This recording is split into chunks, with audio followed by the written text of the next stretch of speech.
This is the final week of the regular season in 8-man and Class C1 and C2 football, which means that the games that will be played this Friday are going to be of utmost importance to everybody on the field.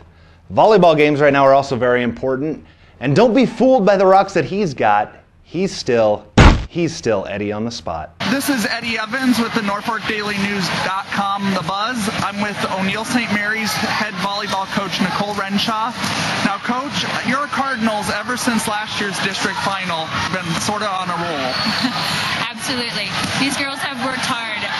Ever since that loss in the district finals, we have spent a lot of time in the off-season and during the summer. They had a lot of drive and a lot of heart to put together what they're doing this season. I know overall you have to be pleased with where they're currently at this point of the season. Oh, absolutely, absolutely. They've played some great volleyball, and certainly we've had our times where we're not playing so good also, but I think that's just the game. But overall, absolutely, definitely improved from last year. Right now, the playoff race is getting down and dirty. There's a lot of big games that will have district title implications this weekend, as well as games that will be played for just a right at a state playoff berth. Starting off with some district title games on Thursday night is correct, Ponca travels to Wakefield. The winner of that will win the Class C2-3 district title. Another district title that can be won on Friday will belong to Wynot if they can simply beat Wausau. If Wynot should lose this game, there's actually a chance that the Blue Devils don't even make the playoffs.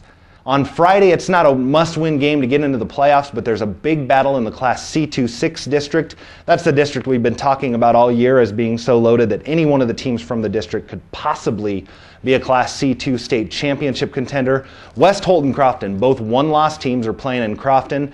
Basically what this one means is playoff seeding. Whoever gets the win here is in line possibly for a second seed in the Class C2 playoffs. The Class C1 playoffs, as always, are going to have two of the best teams in the state, three of the best teams in the state playing from this part of the state. We saw two of those teams last Friday night at Memorial Field in Norfolk when Pierce put the skids on Norfolk Catholic's 32-game winning streak with a 20-19 win. And this was one of those Pierce-Norfolk Catholic games that'll go down in the list of classics. I almost said Catholics. This will be one of those Catholic games. It's not Lutheran. Anyway, the Blue Jays were trailing 20-13 at halftime. They were trailing 13-7. The Blue Jays were trailing at halftime 13-7. Numbers are very confusing to me. But Nate Meier got things going for the Blue Jays when he rumbled, stumbled, and bumbled. I think that's what Keith Jackson always said. 54 yards for a touchdown. He ran over basically every Norfolk Catholic defender on his way to the touchdown that tied the game shortly after Pierce took the lead with another score. Meier finished with 116 yards on that touchdown on 19 carries. As the Blue Jays, like I said before, snapped that 6-game losing streak to the Knights, a personal losing streak.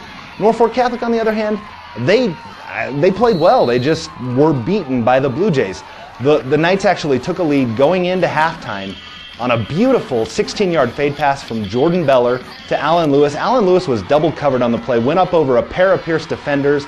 I believe it was Trent Speaker and Christian Berry who were defending him. Made the great catch, a huge momentum play for Norfolk Catholic going into halftime. But now the Knights, for the first time since 2009, must rebound following a loss. We've been pretty lucky. We get to talk to you a lot after we win, so we're going to have to be men about this and try to get better. There will be bigger games in the postseason. This is a tough loss for us, but we'll have to regroup and see what we can do.